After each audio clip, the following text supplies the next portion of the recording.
The Adventure of the Bruce Partington Plans by Sir Arthur Conan Doyle. In the third week of November in the year 1895, a dense yellow fog settled down upon London. From the Monday to the Thursday, I doubt whether it was ever possible from our windows in Baker Street to see the loom of the opposite houses. The first day Holmes had spent in cross-indexing his huge book of references. The second and third had been patiently occupied upon a subject which he had recently made his hobby, the music of the Middle Ages.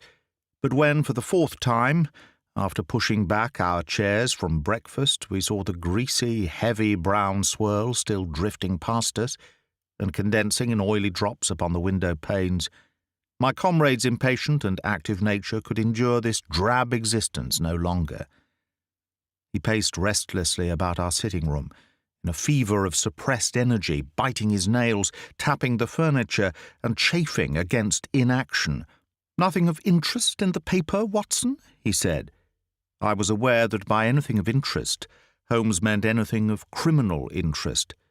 There was the news of a revolution, of a possible war, and of an impending change of government.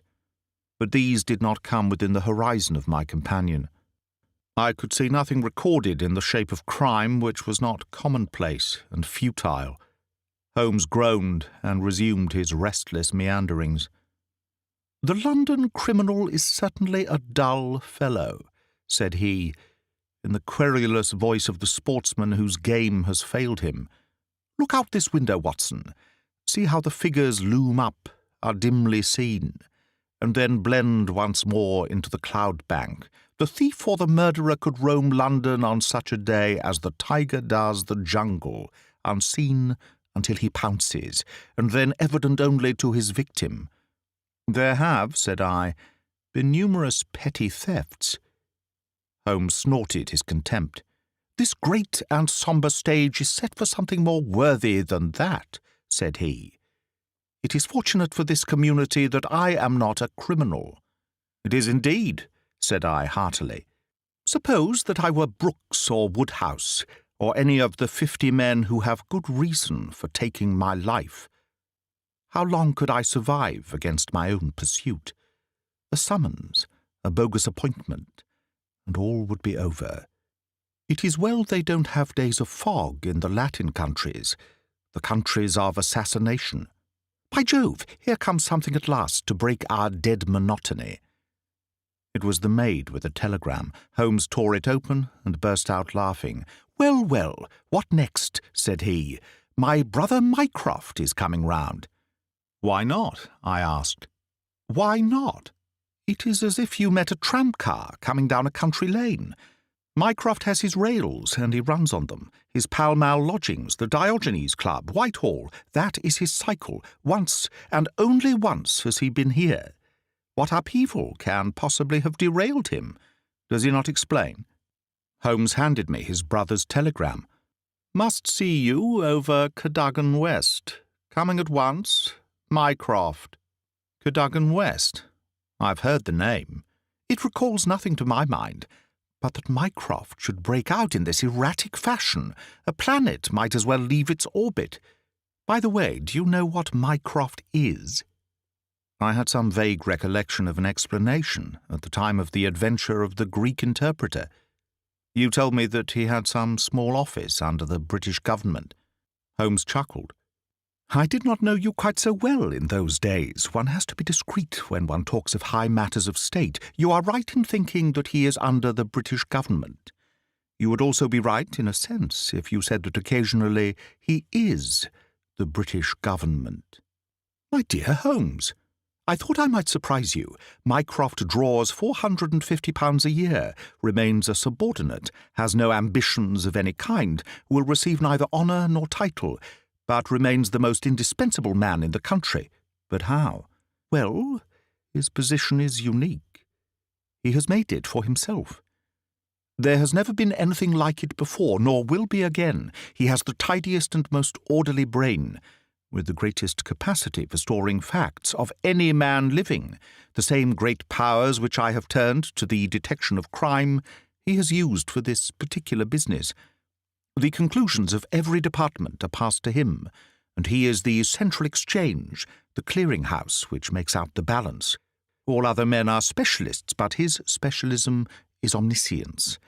We will suppose that a minister needs information as to a point which involves the Navy, India, Canada, and the bimetallic question. He could get his separate advices from various departments upon each, but only Mycroft can focus them all, and say offhand how each factor would affect the other. They began by using him as a shortcut, a convenience. Now he has made himself an essential. In that great brain of his, everything is pigeonholed and can be handed out in an instant.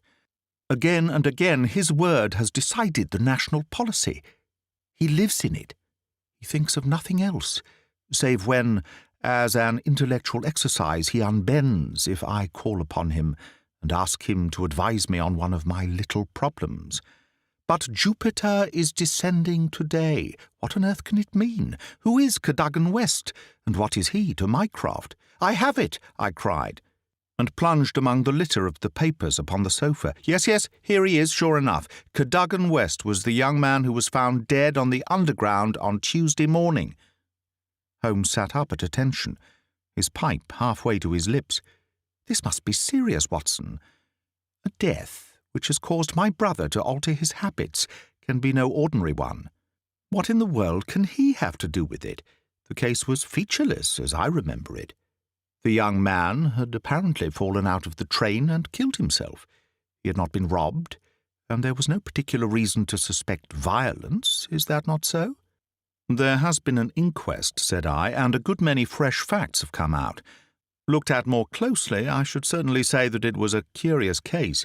Judging by its effects upon my brother, I should think it must be a most extraordinary one.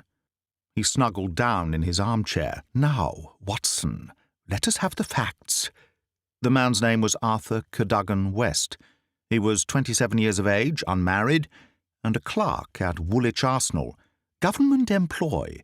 Behold the link with Brother Mycroft.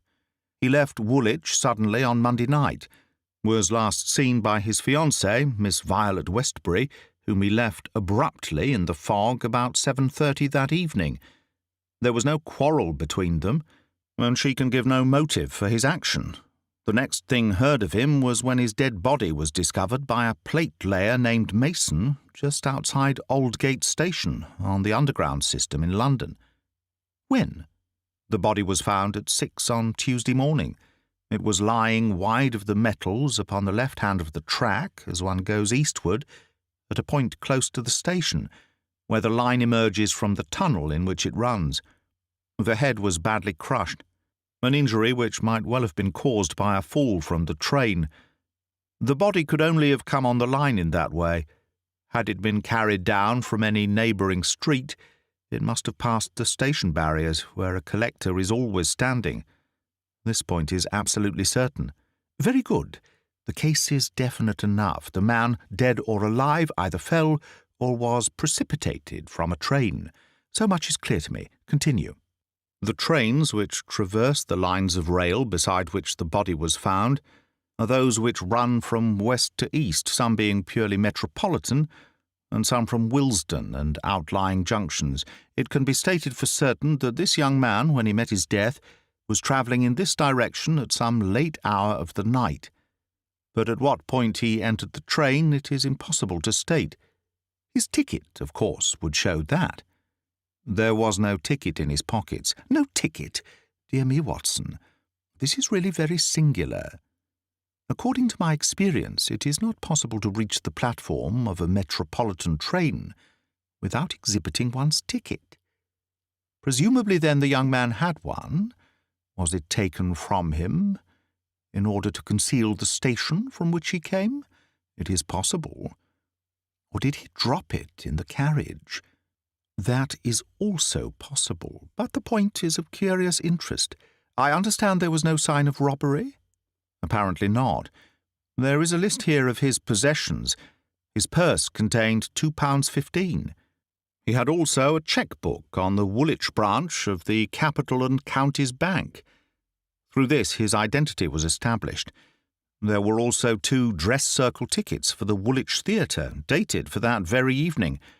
Also a small packet of technical papers. Holmes gave an exclamation of satisfaction. "There we have it at last, Watson. British Government, Woolwich, Arsenal, technical papers, Brother Mycroft. The chain is complete, but here he comes, if I am not mistaken, to speak for himself." A moment later the tall and portly form of Mycroft Holmes was ushered into the room. Heavily built and massive, there was a suggestion of uncouth physical inertia in the figure. But above this unwieldy frame there was perched a head, so masterful in its brow, so alert in its steel-grey, deep-set eyes, so firm in its lips, and so subtle in its play of expression, that after the first glance one forgot the gross body and remembered only the dominant mind. At his heels came our old friend Lestrade of Scotland Yard, thin and austere. The gravity of both their faces foretold some weighty quest. The detective shook hands without a word. Mycroft Holmes struggled out of his overcoat and subsided into an armchair. "A most annoying business, Sherlock," said he. "I extremely dislike altering my habits, but the powers that be would take no denial. In the present state of Siam, it is most awkward that I should be away from the office, but it is a real crisis. I have never seen the Prime Minister so upset. As to the Admiralty, it is buzzing like an overturned beehive. Have you read up the case?" "We have just done so. What were the technical papers?" "Ah, there's the point. Fortunately, it has not come out. The press would be furious if it did. The papers which this wretched youth had in his pocket were the plans of the Bruce Partington submarine." Mycroft Holmes spoke with a solemnity which showed his sense of the importance of the subject. His brother and I sat expectant. "Surely you have heard of it? I thought everyone had heard of it." "Only as a name. Its importance can hardly be exaggerated. It has been the most jealously guarded of all government secrets. You may take it from me that naval warfare becomes impossible within the radius of a Bruce Partington's operation.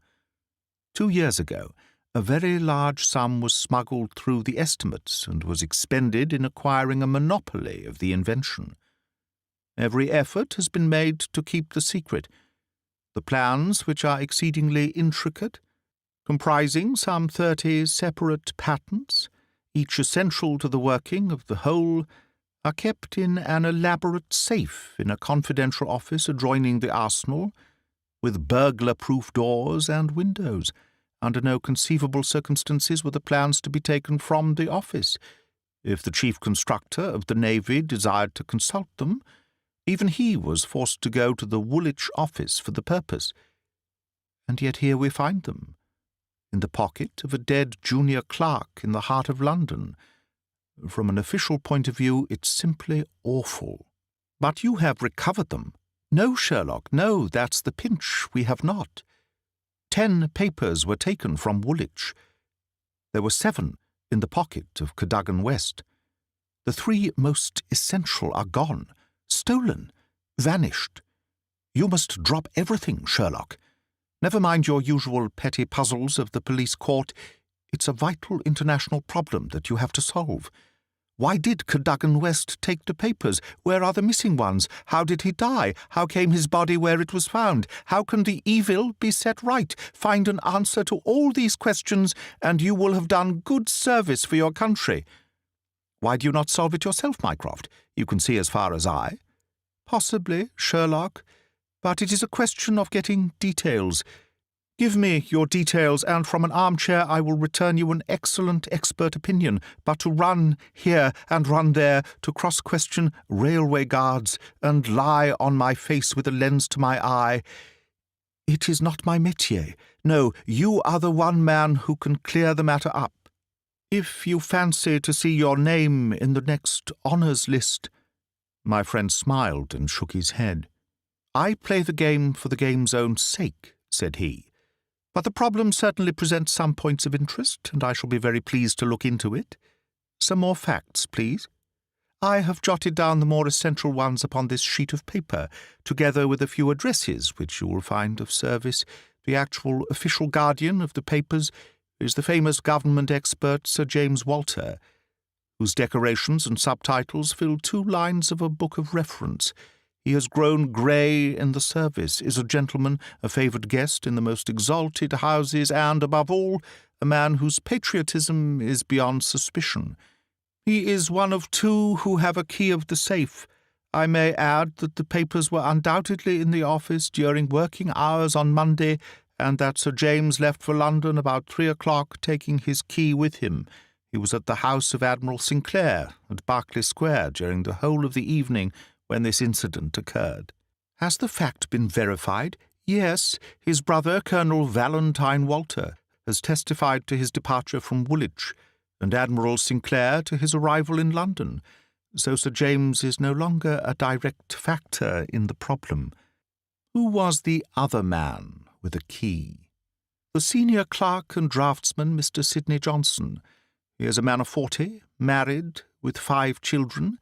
He is a silent, morose man, but he has on the whole an excellent record in the public service. He is unpopular with his colleagues, but a hard worker, according to his own account, corroborated only by the word of his wife. He was at home the whole of Monday evening after office hours, and his key has never left the watch chain upon which it hangs. Tell us about Cadogan West. He has been 10 years in the service and has done good work. He has the reputation of being hot-headed and imperious, but a straight, honest man. We have nothing against him. He was next Sidney Johnson in the office. His duties brought him into daily personal contact with the plans. No one else had the handling of them. Who locked up the plans that night? Mr. Sidney Johnson, the senior clerk? Well, it is surely perfectly clear who took them away. They are actually found upon the person of this junior clerk, Cadogan West. That seems final, does it not? It does, Sherlock, and yet it leaves so much unexplained. In the first place, why did he take them? I presume they were of value. He could have got several thousands for them very easily. Can you suggest any possible motive for taking the papers to London except to sell them? No, I cannot. Then we must take that as our working hypothesis. Young West took the papers. Now this could only be done by having a false key. Several false keys. He had to open the building and the room. He had, then, several false keys. He took the papers to London to sell the secret, intending no doubt to have the plans themselves back in the safe next morning before they were missed. While in London on this treasonable mission, he met his end. How? We will suppose that he was travelling back to Woolwich when he was killed and thrown out of the compartment. Aldgate, where the body was found, is considerably past the station London Bridge, which would be his route to Woolwich.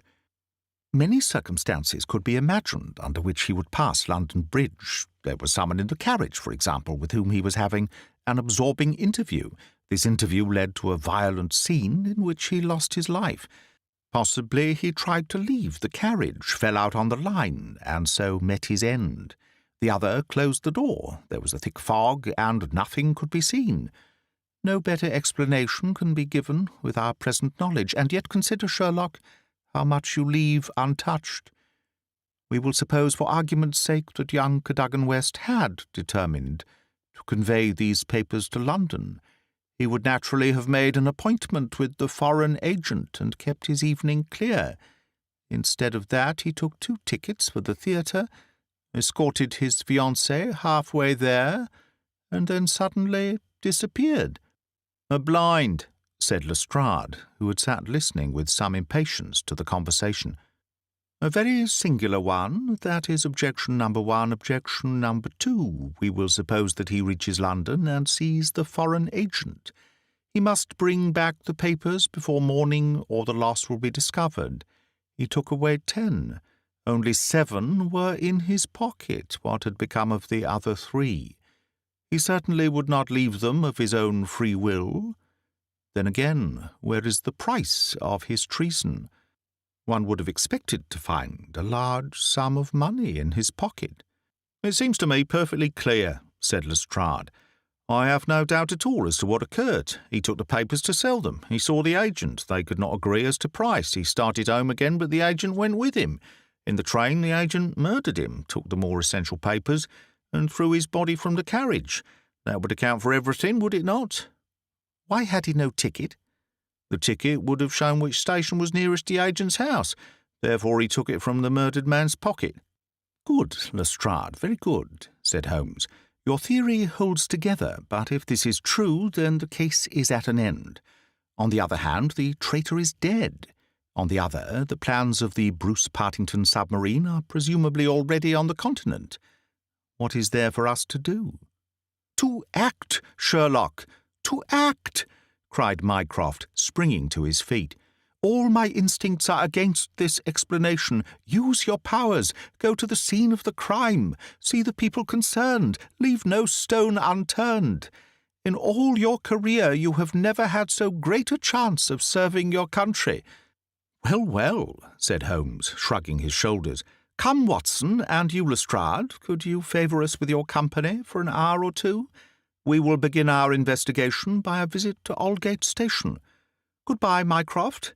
I shall let you have a report before evening, but I warn you in advance that you have little to expect." An hour later, Holmes, Lestrade and I stood upon the Underground Railroad at the point where it emerges from the tunnel immediately before Aldgate Station. A courteous, red-faced old gentleman represented the railway company. "This is where the young man's body lay," said he, indicating a spot about 3 feet from the metals. "It could not have fallen from above, for these, as you see, are all blank walls. Therefore it could only have come from a train, and that train, so far as we can trace it, must have passed about midnight on Monday." "Have the carriages been examined for any sign of violence?" "There are no such signs, and no ticket has been found." "No record of a door being found open?" "None." "We've had some fresh evidence this morning," said Lestrade. "A passenger who passed Aldgate in an ordinary Metropolitan train about 11:40 on Monday night declares that he heard a heavy thud as of a body striking the line just before the train reached the station. There was dense fog, however, and nothing could be seen. He made no report of it at the time." "Why, whatever is the matter with Mr. Holmes?" My friend was standing with an expression of strained intensity upon his face, staring at the railway metals where they curved out of the tunnel. Aldgate is a junction, and there was a network of points. On these his eager, questioning eyes were fixed, and I saw, on his keen, alert face, that tightening of the lips, that quiver of the nostrils, and concentration of the heavy, tufted brows which I knew so well. "Points," he muttered. "The points. What of it? What do you mean?" "I suppose there are no great number of points on a system such as this." "No, they are very few." "And a curve, too. Points and a curve. By Jove! If it were only so. What is it, Mr. Holmes? Have you a clue?" "An idea. An indication, no more. But the case certainly grows in interest. Unique, perfectly unique, and yet, why not? I do not see any indications of bleeding on the line." "There were hardly any." "But I understand that there was a considerable wound." "The bone was crushed, but there was no great external injury." "And yet one would have expected some bleeding. Would it be possible for me to inspect the train which contained the passenger who heard the thud of a fall in the fog?" "I fear not, Mr. Holmes.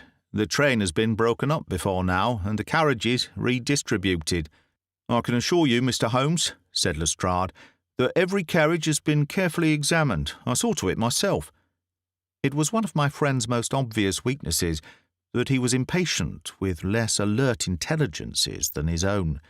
"Very likely," said he, turning away. "As it happens, it was not the carriages which I desired to examine. Watson, we have done all we can here. We need not trouble you any further, Mr. Lestrade. I think our investigations must now carry us to Woolwich." At London Bridge, Holmes wrote a telegram to his brother, which he handed to me before dispatching it. It ran thus: "See some light in the darkness, but it may possibly flicker out. Meanwhile, please send by messenger, to await return at Baker Street, a complete list of all foreign spies or international agents known to be in England, with full address. Sherlock. That should be helpful, Watson, he remarked as we took our seats in the Woolwich train. We certainly owe Brother Mycroft a debt for having introduced us to what promises to be a really very remarkable case. His eager face still wore that expression of intense and high-strung energy, which showed me that some novel and suggestive circumstance had opened up a stimulating line of thought. See the foxhound with hanging ears and drooping tail as it lolls about the kennels, and compare it with the same hound as, with gleaming eyes and straining muscles, it runs upon a breast-high scent.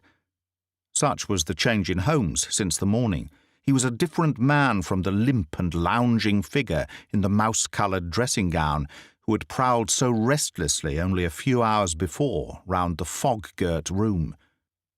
"There is material here. There is scope," said he. "I am dull indeed not to have understood its possibilities. Even now they are dark to me. The end is dark to me also.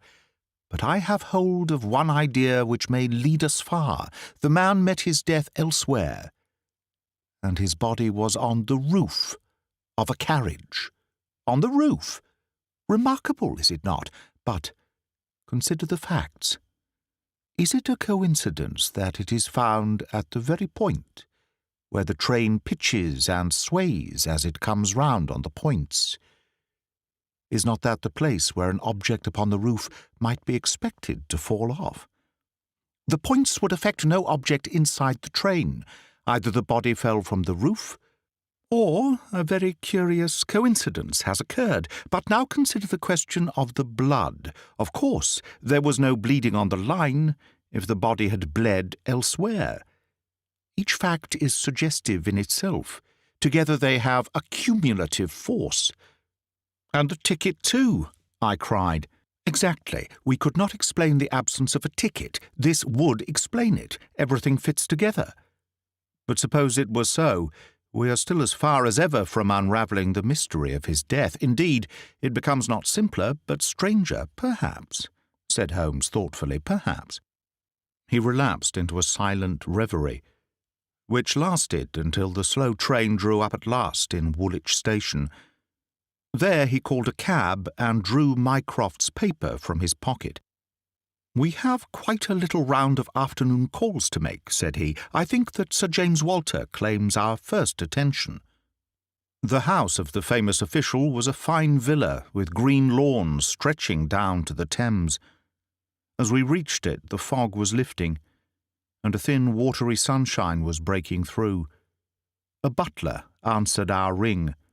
"Sir James, sir," said he with solemn face. "Sir James died this morning." "Good heavens!" cried Holmes in amazement. "How did he die?" "Perhaps you would care to step in, sir, and see his brother, Colonel Valentine?" "Yes, we had best do so."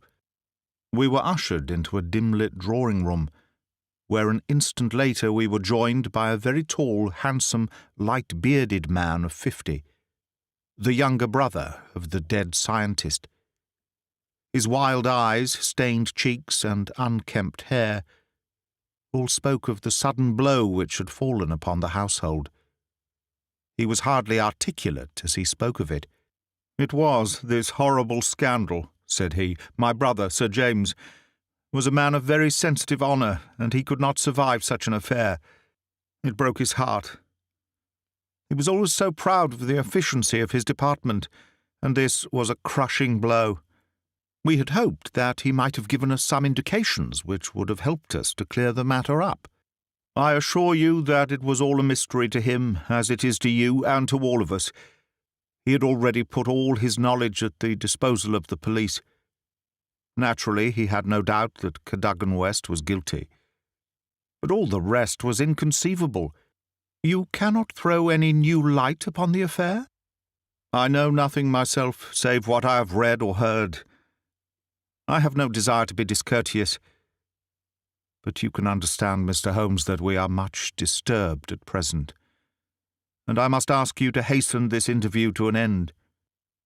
"This is indeed an unexpected development," said my friend when we had regained the cab. "I wonder if the death was natural, or whether the poor old fellow killed himself.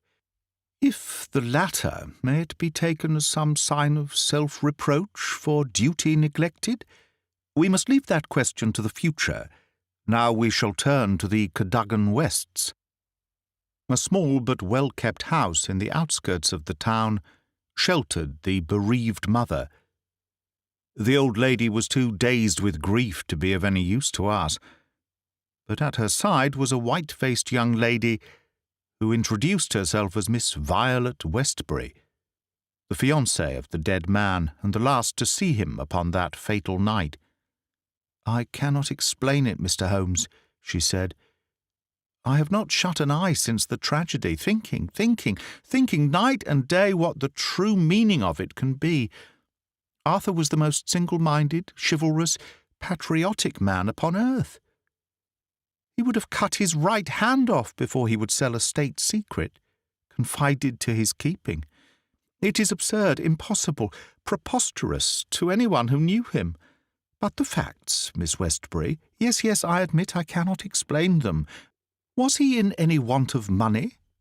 No, his needs were very simple, and his salary ample. He had saved a few hundreds, and we were to marry at the new year. No signs of any mental excitement? Come, Miss Westbury, be absolutely frank with us." The quick eye of my companion had noted some change in her manner. She coloured and hesitated. "Yes," she said at last. "I had a feeling that there was something on his mind." "For long?" "Only for the last week or so. He was thoughtful and worried. Once I pressed him about it. He admitted that there was something, and that it was concerned with his official life. 'It is too serious for me to speak about, even to you,' said he. I could get nothing more." Holmes looked grave. "Go on, Miss Westbury. Even if it seems to tell against him, go on. We cannot say what it may lead to." "Indeed, I have nothing more to tell. Once or twice it seemed to me that he was on the point of telling me something. He spoke one evening of the importance of the secret, and I have some recollection that he said that no doubt foreign spies would pay a great deal to have it." My friend's face grew graver still. "Anything else?" "He said that we were slack about such matters, that it would be easy for a traitor to get the plans." "Was it only recently that he made such remarks?" "Yes, quite recently." "Now tell us of that last evening." "We were to go to the theatre. The fog was so thick that a cab was useless.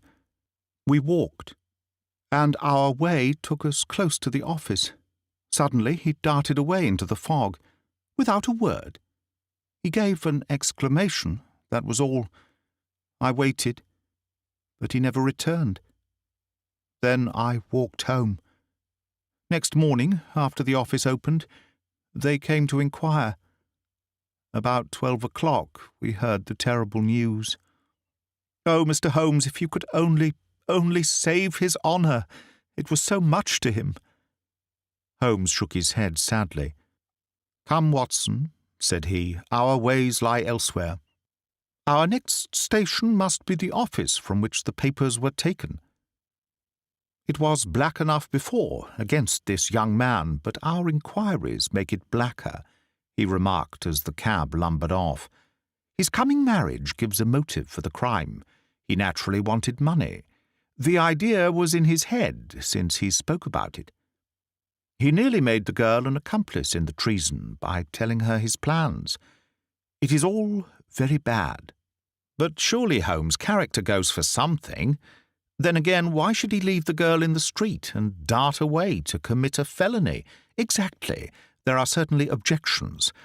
But it is a formidable case which they have to meet." Mr. Sidney Johnson, the senior clerk, met us at the office and received us with that respect which my companion's card always commanded. He was a thin, gruff, bespectacled man of middle age, his cheeks haggard, and his hands twitching from the nervous strain to which he had been subjected. "It is bad, Mr. Holmes, very bad. Have you heard of the death of the chief?" "We have just come from his house. The place is disorganized, the chief dead, Cadogan West dead, our papers stolen. And yet, when we closed our door on Monday evening, we were as efficient an office as any in the government service. Good God, it's dreadful to think of, that West, of all men, should have done such a thing." "You are sure of his guilt, then?" "I can see no other way out of it. And yet I would have trusted him as I trust myself." "At what hour was the office closed on Monday?" "At 5. "Did you close it?" "I am always the last man out." "Where were the plans?" "In that safe. I put them there myself." "Is there no watchman to the building?" "There is, but he has other departments to look after as well. He is an old soldier, and a most trustworthy man. He saw nothing that evening. Of course, the fog was very thick." "Suppose that Cadogan West wished to make his way into the building after hours. He would need 3 keys, would he not, before he could reach the papers?" "Yes, he would. The key of the outer door, the key of the office, and the key of the safe." "Only Sir James Walter and you had those keys?" "I had no keys of the doors, only of the safe." "Was Sir James a man who was orderly in his habits?" "Yes, I think he was. I know that so far as those 3 keys are concerned, he kept them on the same ring. I've often seen them there." "And that ring went with him to London?" "He said so." "And your key never left your possession?" "Never." "Then West, if he is the culprit, must have had a duplicate. And yet none was found upon his body. One other point. If a clerk in this office desired to sell the plans, would it not be simpler to copy the plans for himself than to take the originals, as was actually done?" "It would take considerable technical knowledge to copy the plans in an effective way." "But I suppose either Sir James or you or West has that technical knowledge." "No doubt we had. But I beg you won't try to drag me into the matter, Mr. Holmes. What is the use of our speculating in this way when the original plans were actually found on West?" "Well, it is certainly singular that he should run the risk of taking originals if he could safely have taken copies, which would have equally served his turn." "Singular, no doubt, and yet he did so." "Every inquiry in this case reveals something inexplicable. Now there are 3 papers still missing. They are, as I understand, the vital ones." "Yes, that is so." "Do you mean to say that anyone holding these 3 papers, and without the 7 others, could construct a Bruce Partington submarine?" "I reported to that effect to the Admiralty, but today I have been over the drawings again, and I'm not so sure of it. The double valves with the automatic self-adjusting slots are drawn in one of the papers which have been returned. Until the foreigners had invented that for themselves, they could not make the boat. Of course, they might soon get over the difficulty." "But the 3 missing drawings are the most important?" "Undoubtedly." "I think, with your permission, I will now take a stroll round the premises. I do not recall any other question which I desired to ask." He examined the lock of the safe, the door of the room, and finally the iron shutters of the window. It was only when we were on the lawn outside that his interest was strongly excited. There was a laurel bush outside the window, and several of the branches bore signs of having been twisted or snapped. He examined them carefully with his lens, and then some dim and vague marks upon the earth beneath.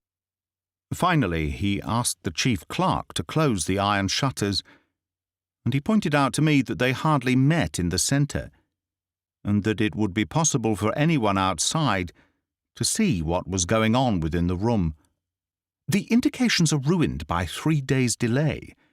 They may mean something or nothing. Well, Watson, I do not think that Woolwich can help us further.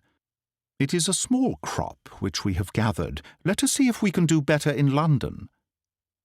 Yet we added 1 more sheaf to our harvest before we left Woolwich Station. The clerk in the ticket office was able to say with confidence that he saw Cadogan West, whom he knew well by sight, upon the Monday night, and that he went to London by the 8:15 to London Bridge. He was alone and took a single third-class ticket. The clerk was struck at the time by his excited and nervous manner.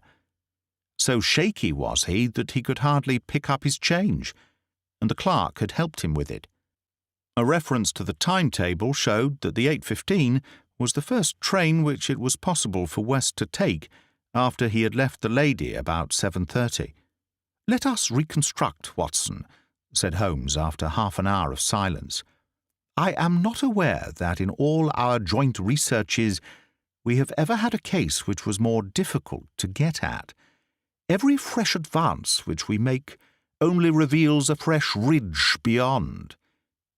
And yet we have surely made some appreciable progress. The effect of our inquiries at Woolwich has in the main been against young Cadogan West, but the indications at the window would lend themselves to a more favourable hypothesis. Let us suppose, for example, that he had been approached by some foreign agent. It might have been done under such pledges as would have prevented him from speaking of it, and yet would have affected his thoughts in the direction indicated by his remarks to his fiancée. Very good. We will now suppose that as he went to the theatre with the young lady he suddenly, in the fog, caught a glimpse of this same agent going in the direction of the office.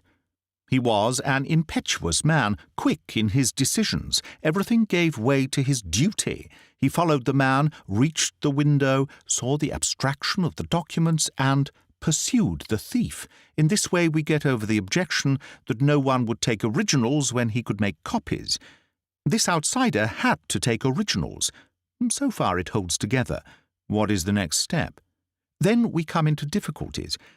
One could imagine that under such circumstances the first act of young Cadogan West would be to seize the villain and raise the alarm. Why did he not do so? Could it have been an official superior who took the papers? That would explain West's conduct.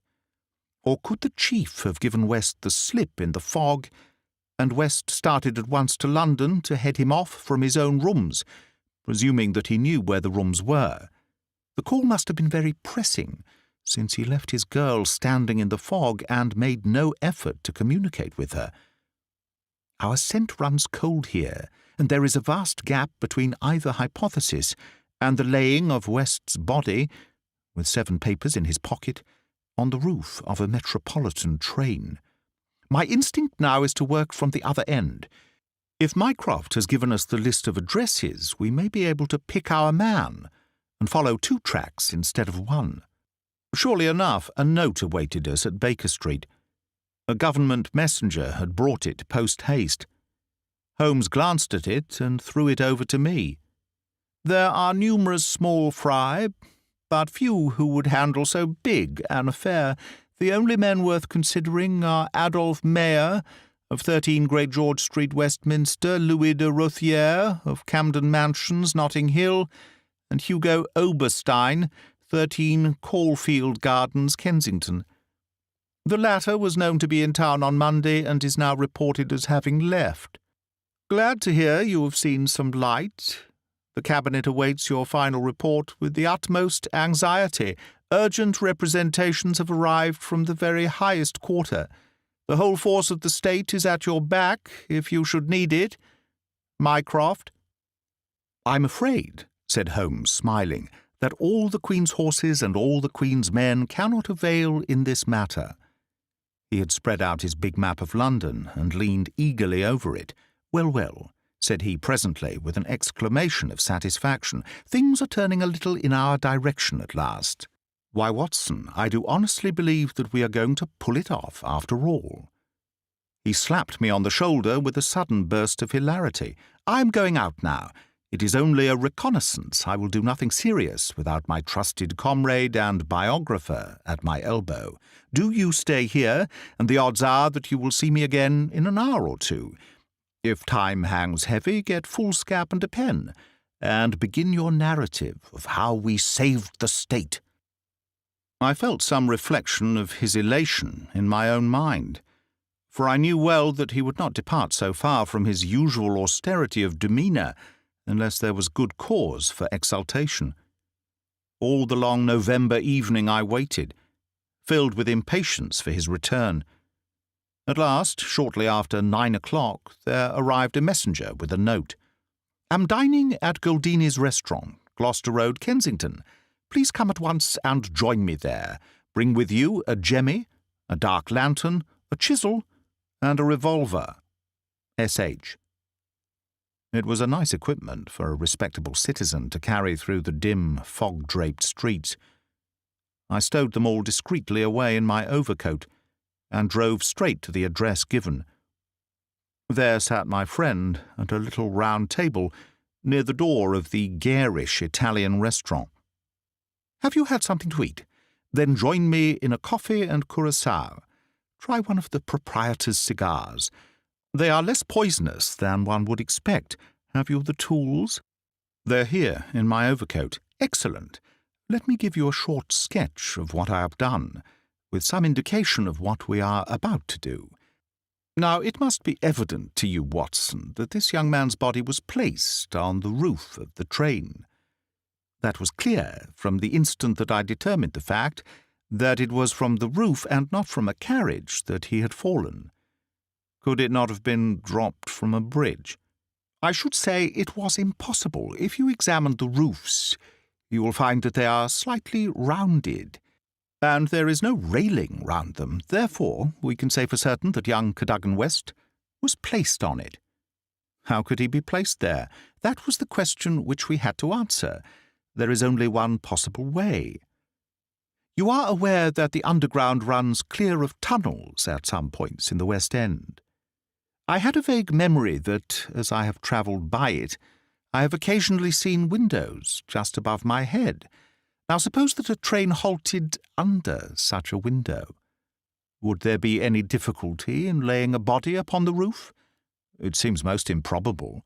We must fall back upon the old axiom that when all other contingencies fail, whatever remains, however improbable, must be the truth. Here, all other contingencies have failed. When I found that the leading international agent, who had just left London, lived in a row of houses which abutted upon the underground, I was so pleased that you were a little astonished at my sudden frivolity. Oh, that was it, was it? Yes, that was it. Mr. Hugo Oberstein, of 13 Caulfield Gardens, had become my objective. I began my operations at Gloucester Road Station, where a very helpful official walked me along the track and allowed me to satisfy myself not only that the back stair windows of Caulfield Gardens open on the line, but the even more essential fact that, owing to the intersection of one of the larger railways, the underground trains are frequently held motionless for some minutes at that very spot. Splendid, Holmes! You have got it. So far, Watson. We advance, but the goal is afar. Well, having seen the back of Caulfield Gardens, I visited the front and satisfied myself that the bird was indeed flown. It is a considerable house, unfurnished, so far as I could judge, in the upper rooms. Oberstein lived there with a single valet, who was probably a confederate entirely in his confidence. We must bear in mind that Oberstein has gone to the Continent to dispose of his booty, but not with any idea of flight, for he had no reason to fear a warrant, and the idea of an amateur domiciliary visit would certainly never occur to him. Yet that is precisely what we are about to make. Could we not get a warrant and legalize it? Hardly on the evidence. What can we hope to do? We cannot tell what correspondence may be there. I don't like it, Holmes. My dear fellow, you shall keep watch in the street. I'll do the criminal part. It's not a time to stick at trifles. Think of Mycroft's note, of the Admiralty, the Cabinet, the exalted person who waits for news. We are bound to go. My answer was to rise from the table. You are right, Holmes. We are bound to go. He sprang up and shook me by the hand. I knew you would not shrink at the last, said he. And for a moment I saw something in his eyes which was nearer to tenderness than I had ever seen. The next instant he was his masterful, practical self once more. "It is nearly half a mile, but there is no hurry. Let us walk," said he. "Don't drop the instruments, I beg. Your arrest as a suspicious character would be a most unfortunate complication." Caulfield Gardens was one of those lines of flat-faced, pillared and porticoed houses which are so prominent a product of the middle Victorian epoch in the West End of London. Next door there appeared to be a children's party, for the merry buzz of young voices and the clatter of a piano resounded through the night. The fog still hung about and screened us with its friendly shade. Holmes had lit his lantern and flashed it upon the massive door. "This is a serious proposition," said he. "It is certainly bolted as well as locked. We would do better in the area. There is an excellent archway down yonder, in case a too zealous policeman should intrude. Give me a hand, Watson, and I'll do the same for you." A minute later we were both in the area. Hardly had we reached the dark shadows before the step of the policeman was heard in the fog above. As its soft rhythm died away, Holmes set to work upon the lower door. I saw him stoop and strain until, with a sharp crash, it flew open. We sprang through into the dark passage, closing the area door behind us. Holmes led the way up the curving, uncarpeted stair. His little fan of yellow light shone upon a low window. "Here we are, Watson. This must be the one." He threw it open, and as he did so there was a low, harsh murmur, growing steadily into a loud roar as a train dashed past us in the darkness. Holmes swept his light along the window-sill. It was thickly coated with soot from the passing engines, but the black surface was blurred and rubbed in places. "You can see where they rested the body. Hello, Watson, what is this? There can be no doubt that it is a blood mark." He was pointing to faint discolorations along the woodwork of the window. "Here it is on the stone of the stair also. This demonstration is complete. Let us stay here until a train stops." We had not long to wait. The very next train roared from the tunnel as before, but slowed in the open, and then, with a creaking of brakes, pulled up immediately beneath us. It was not 4 feet from the window ledge to the roof of the carriages. Holmes softly closed the window. "So far we are justified," said he. "What do you think of it, Watson?" "A masterpiece. You have never risen to a greater height." "I cannot agree with you there. From the moment that I conceived the idea of the body being upon the roof, which surely was not a very abstruse one, all the rest was inevitable. If it were not for the grave interests involved, the affair up to this point would be insignificant. Our difficulties are still before us, but perhaps we may find something here which may help us." We had ascended the kitchen stair and entered the suite of rooms upon the first floor. One was a dining room, severely furnished, and containing nothing of interest. A second was a bedroom, which also drew blank. The remaining room appeared more promising, and my companion settled down to a systematic examination. It was littered with books and papers, and was evidently used as a study. Swiftly and methodically, Holmes turned over the contents of drawer after drawer and cupboard after cupboard, but no gleam of success came to brighten his austere face. At the end of an hour he was no further than when he started. "The cunning dog has covered his tracks," said he. "He has left nothing to incriminate him. His dangerous correspondence has been destroyed or removed. This is our last chance." It was a small tin cash-box which stood upon the writing-desk.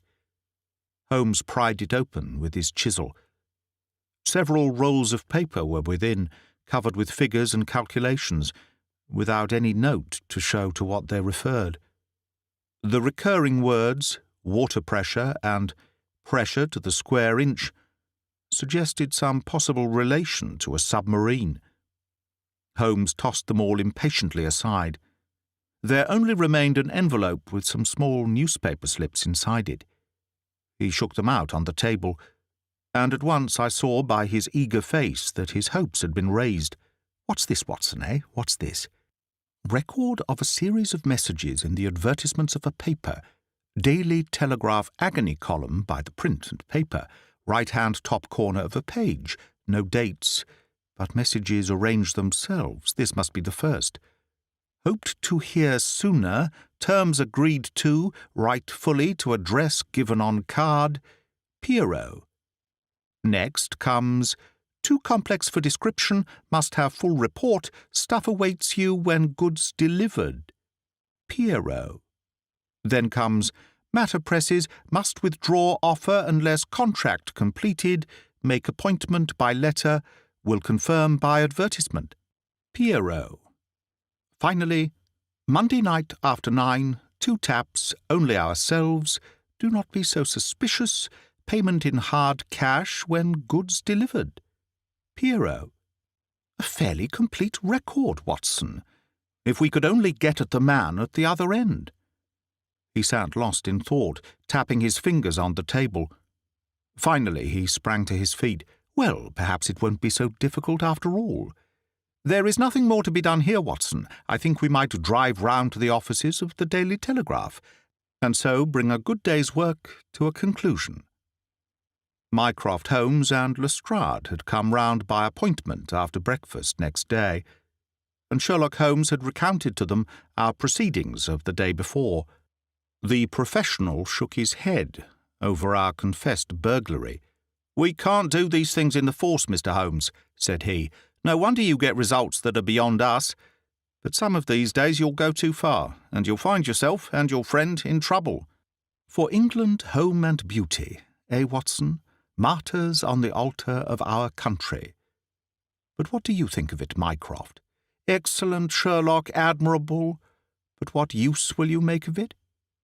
Holmes picked up the Daily Telegraph, which lay upon the table. "Have you seen Pierrot's advertisement today?" "What, another one? Yes, here it is. Tonight, same hour, same place, 2 taps. Most vitally important, your own safety at stake, Pierrot." "By George," cried Lestrade, "if he answers that, we've got him." "That was my idea when I put it in. I think if you could both make it convenient to come with us about 8 o'clock to Caulfield Gardens, we might possibly get a little nearer to a solution." One of the most remarkable characteristics of Sherlock Holmes was his power of throwing his brain out of action and switching all his thoughts onto lighter things whenever he had convinced himself that he could no longer work to advantage. I remember that during the whole of that memorable day he lost himself in a monograph which he had undertaken upon the polyphonic motets of Lassus. For my own part, I had none of this power of detachment, and the day in consequence appeared to be interminable. The great national importance of the issue, the suspense in high quarters, the direct nature of the experiment which we were trying, all combined to work upon my nerve. It was a relief to me when at last, after a light dinner, we set out upon our expedition. Lestrade and Mycroft met us by appointment at the outside of Gloucester Road Station. The area door of Oberstein's house had been left open the night before, and it was necessary for me, as Mycroft Holmes absolutely and indignantly declined to climb the railings, to pass in and open the hall door. By 9 o'clock we were all seated in the study, waiting patiently for our man. An hour passed, and yet another.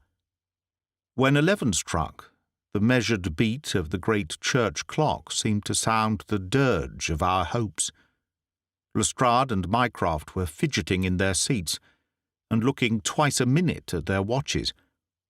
Holmes sat silent and composed, his eyelids half shut, but every sense on the alert. He raised his head with a sudden jerk. "He is coming," said he. There had been a furtive step past the door. Now it returned. We heard a shuffling sound outside, and then 2 sharp taps with the knocker. Holmes rose, motioning us to remain seated. The gas in the hall was a mere point of light. He opened the outer door, and then, as a dark figure slipped past him, he closed and fastened it. "This way," we heard him say, and a moment later our man stood before us. Holmes had followed him closely, and as the man turned, with a cry of surprise and alarm, he caught him by the collar and threw him back into the room. Before our prisoner had recovered his balance, the door was shut, and Holmes standing with his back against it.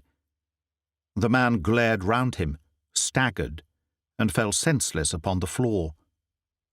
With the shock, his broad-brimmed hat flew from his head, his cravat slipped down from his lips, and there were the long, light beard and the soft, handsome, delicate features of Colonel Valentine Walter. Holmes gave a whistle of surprise. "You can write me down an ass this time, Watson," said he. "This was not the bird that I was looking for." "Who is he?" asked Mycroft eagerly. "The younger brother of the late Sir James Walter, the head of the submarine department. Yes, I see the fall of the cards. He is coming too. I think that you had best leave his examination to me." We had carried the prostrate body to the sofa. Now our prisoner sat up, looked round him with a horror-stricken face, and passed his hand over his forehead, like one who cannot believe his own senses. "What is this?" he asked. "I came here to visit Mr. Oberstein." "Everything is known, Colonel Walter," said Holmes. "How an Englishman could behave in such a manner is beyond my comprehension, but your whole correspondence and relations with Oberstein are within our knowledge. So also are the circumstances connected with the death of young Cadogan West." The man groaned and sank his face in his hands. We waited, but he was silent. "I can assure you," said Holmes, "that every essential is already known. We know that you were pressed for money, that you took an impress of the keys which your brother held, and that you entered into a correspondence with Oberstein, who answered your letters through the advertisement columns of the Daily Telegraph. We are aware that you went down to the office in the fog on Monday night, but that you were seen and followed by young Cadogan West, who had probably some previous reason to suspect you. He saw your theft, but could not give the alarm, as it was just possible that you were taking the papers to your brother in London. Leaving all his private concerns, like the good citizen that he was, he followed you closely in the fog, and kept at your heels until you reached this very house. There he intervened, and then it was, Colonel Walter, that to treason you added the more terrible crime of murder." I did not, before God I swear that I did not," cried our wretched prisoner. "Tell us, then, how Cadogan West met his end, before you laid him upon the roof of a railway carriage." "I will. I swear to you that I will. I did the rest, I confess it. It was just as you say. A stock exchange debt had to be paid. I needed the money badly. Oberstein offered me 5,000. It was to save myself from ruin. But as to murder, I am as innocent as you. What happened then?" "He had his suspicions before, and he followed me as you describe. I never knew it until I was at the very door. It was thick fog, and one could not see 3 yards. I had given 2 taps, and Oberstein had come to the door. The young man rushed up and demanded to know what we were about to do with the papers. Oberstein had a short life-preserver, and he always carried it with him. As West forced his way after us into the house, Oberstein struck him on the head. The blow was a fatal one. He was dead within 5 minutes. There he lay in the hall, and we were at our wits' end what to do. Then Oberstein had this idea about the trains which halted under his back window. But first he examined the papers which I had brought. He said that 3 of them were essential, and that he must keep them. 'You cannot keep them,' said I. 'There will be a dreadful row at Woolwich if they are not returned.' 'I must keep them,' said he, 'for they are so technical that it is impossible in the time to make copies.' 'Then they must all go back together tonight,' said I. He thought for a little, and then he cried out that he had it. 3 I will keep, said he. The others we will stuff into the pocket of this young man. When he is found, the whole business will assuredly be put to his account. I could see no other way out of it. So we did as he suggested. We waited half an hour at the window before a train stopped. It was so thick that nothing could be seen, and we had no difficulty in lowering West's body onto the train. That was the end of the matter, so far as I was concerned. And your brother? He said nothing, but he had caught me once with his keys, and I think that he suspected. I read in his eyes that he suspected. As you know, he never held up his head again. There was silence in the room. It was broken by Mycroft Holmes. Can you not make reparation? It would ease your conscience, and possibly your punishment. What reparation can I make? Where is Oberstein with the papers? I do not know. Did he give you no address? He said that letters to the Hôtel du Louvre, Paris, would eventually reach him. Then reparation is still within your power, said Sherlock Holmes. I will do anything I can. I owe this fellow no particular goodwill. He has been my ruin and my downfall. Here are paper and pen. Sit at this desk and write to my dictation. Direct the envelope to the address given. That is right. Now the letter. Dear Sir, with regard to our transaction, you will no doubt have observed by now that one essential detail is missing. I have a tracing which will make it complete. This has involved me in extra trouble, however, and I must ask you for a further advance of £500. I will not trust it to the post, nor will I take anything but gold or notes. I would come to you abroad, but it would excite remark if I left the country at present. Therefore I shall expect to meet you in the smoking-room of the Charing Cross Hotel at noon on Saturday. Remember that only English notes or gold will be taken. That will do very well. I shall be very much surprised if it does not fetch our man. And it did. It is a matter of history, that secret history of a nation which is often so much more intimate and interesting than its public chronicles, that Oberstein, eager to complete the coup of his lifetime, came to the lure and was safely engulfed for 15 years in a British prison. In his trunk were found the invaluable Bruce Partington plans, which he had put up for auction in all the naval centres of Europe. Colonel Walter died in prison towards the end of the 2nd year of his sentence. As to Holmes, he returned refreshed to his monograph upon the polyphonic motets of Lassus, which has since been printed for private circulation, and is said by experts to be the last word upon the subject. Some weeks afterwards I learned incidentally that my friend spent a day at Windsor, whence he returned with a remarkably fine emerald tie-pin. When I asked him if he had bought it, he answered that it was a present from a certain gracious lady in whose interests he had once been fortunate enough to carry out a small commission. He said no more, but I fancied that I could guess at that lady's august name, and I have little doubt that the emerald pin will forever recall to my friend's memory the adventure of the Bruce Partington plans. That is the end of The Adventure of the Bruce Partington Plans by Sir Arthur Conan Doyle, read by Greg Wagland. Magpie Audio, 2019. All rights reserved.